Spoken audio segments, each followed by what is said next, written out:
Hello, everybody, and welcome to the Valley Fever Sports Network. I am your host, Daniel, and welcome to the YouTube channel. This is the first video I've ever put up here on this YouTube channel.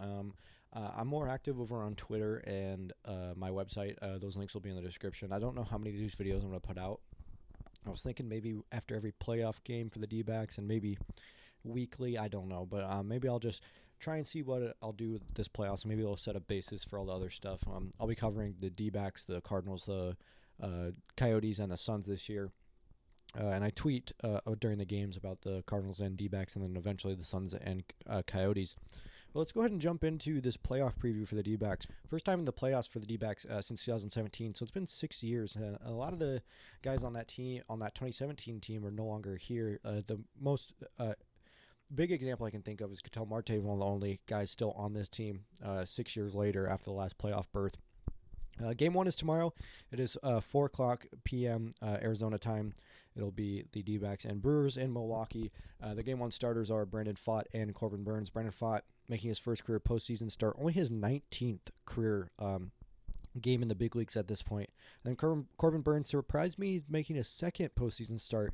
He has played 7 postseason games, but only his second start. Came out of the bullpen for a couple years before turning into the guy he is, former Cy Young Award winner. Corbin Burnes pitched twice against the D-backs this year. Vastly different starts. His first start against the D-backs, he went 8 innings, 3 hits, no earned, no walks, 8 Ks against the D-backs. I believe that was early in April. I think it was his third start of the year. And then a little bit later, his second start over in Milwaukee, he gave up 7 earned, 8 hits, 3 strikeouts, 2 walks, and a homer in only 5 innings pitched, and they lost that game. So that's good news for the D-backs. Apparently, when they play Corbin Burnes in Milwaukee, they hit him hard. Hopefully, that'll be the case tomorrow. Brandon Pfaadt has not pitched against the Milwaukee Brewers in his career, but his away splits are better than his home splits, not by much. His number's still high, but he's pitched better recently, about a 4 ERA in his past couple of games.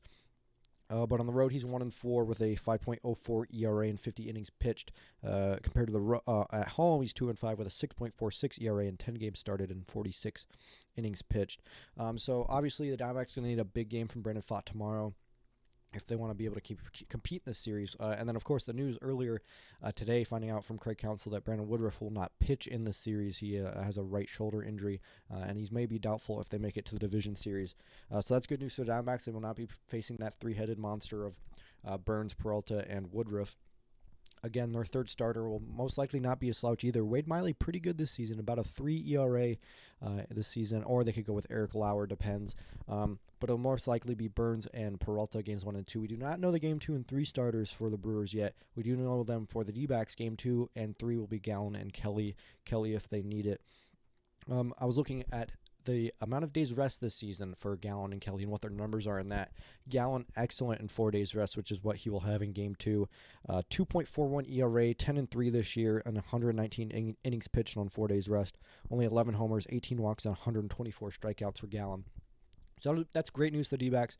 We'll have Gallen in Game 2 on 4 days rest. Merrill Kelly, on the other hand, not that great with 4 innings of rest. 4.10 ERA, 4-7 this year, 112 innings pitched, 17 homers, 47 walks, and 120 strikeouts. Kelly, in 5 days rest, way better. 5-1 win-loss record, 1.98 ERA in 36 innings pitched. 8 earned runs, only 1 homer given up in those 5-day rest games. So it'll be great for the D-backs if they can somehow capture Game 1 tomorrow with Brandon Pfaadt on the mound and then able to clinch it with Gallen, and that'll push Kelly back to the division series. He'll have more rest. But of course, don't count your chickens before they hatch. This game, not even Game 1. This series is going to come down to base running and fielding. Both teams very good at base running. Brewers have a lot of speedsters on their team. It's a lot of their younger guys: Bryce Terang, Blake Perkins, Garrett Mitchell. A lot of the faster guys, but then their veterans not as speedy. Christian Yelich has decent speed, but when you got guys like Mark Canha, you got guys like Carlos Santana, you got guys like Roddy Tellez. Of course, those guys are not going to steal off you. The Brewers with 129 stolen bases this year, which is 11th in the league, and 82% stolen base percentage, 7th in the league. But if the Brewers were smart, they would not run on Gabriel Moreno, who only gave up 35 stolen bases this year, 22 caught stealing, a 39 caught stealing percentage, which is the highest in Major League Baseball. So if the Brewers do decide to run with those younger guys like Mitchell and Terang, Gabby Moreno has a good chance behind the plate to nab them.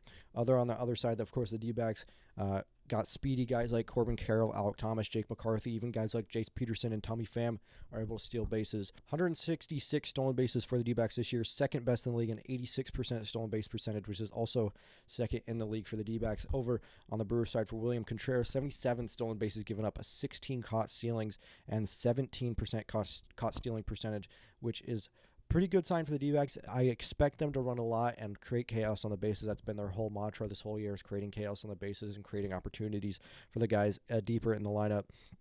Another thing this is going to come down to is defense. Brewers, one of the best defensive teams in baseball, 66 defensive runs saved, which is second best in MLB and first in the National League. D-backs, of course, no slouches on defense either. You have the no-fly zone in the outfield, 43 defensive runs saved, fourth in MLB and third in NL. Of course, this year they set their team record for least amount of errors in a season.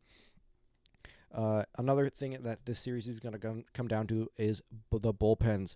Brewers obviously have an advantage in the bullpen, 3.40 ERA, which is second best in Major League Baseball. Only 64 homers given up, fifth in Major League Baseball, 220 walks, which is eighth in the league, and 579 Ks. Their bullpen does not strike out a lot of guys, 25th in MLB, and that'll help them putting balls in play with the stellar defense behind them. D-backs bullpen, of course, has been a lot better lately.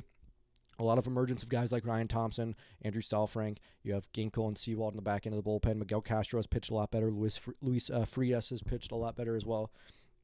4.22 ERA for the bullpen for the D-backs, 18th in MLB, 79 homers given up, 22nd in baseball, 237 walks, which is right in the middle, 15th in MLB, and the Diamondbacks do edge out the Brewers in strikeouts out of the bullpen, 586, just one slot above them.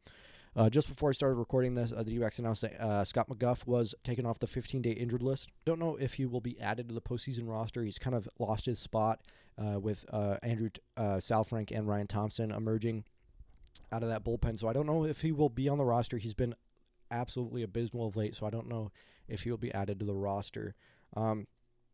A lot of roster questions with the D-backs. Of course, as of time of filming this, the rosters have not been announced. Are they going to be allowed to have Jordan Lawler on the roster? That is huge, as they don't really have a backup shortstop. I guess Ketel Marte can play shortstop, but not a lot of infield depth there with Peterson, Emmanuel Rivera, and Longoria being our third baseman, and those guys can't really play anywhere else. Ultimately, this will be a fun series, in my opinion. I think it might be has an opportunity to have the best. You have the pitching, you have the stolen bases, you have the defense. It'll be a nice, good old-fashioned baseball fight. And if you're a D-back fan watching this, enjoy this series. The D-backs were not supposed to be here this year. They're a year early. Many people projected the D-backs to not really get to this point until next year, 2024, when a lot of their younger guys were getting fuller seasons under their belt.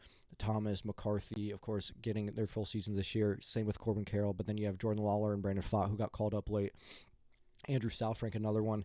A lot of younger guys coming up, and of course they have opportunities to sign guys in free agency or even trade for guys like this past season when they traded Barshow for Moreno and Gurriel, who have been absolutely incredible.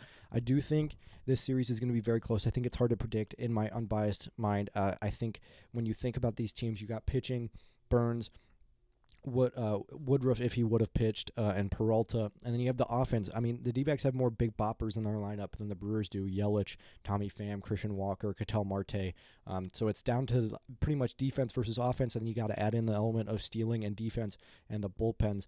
I think it's going to be a good and close series. I think this one's going to go with the full three. And I just want to say, D-backs fans, enjoy this tomorrow. First postseason action in 6 years. Enjoy it. Have fun. And hopefully there'll be plenty more of postseason action in the future for this team. I just want to thank you for watching this video. Hopefully there will be more to come. Make sure to like, subscribe, turn on notifications, all that stuff. Check out my Twitter and my website in the description. Thank you all for watching, and enjoy the playoffs.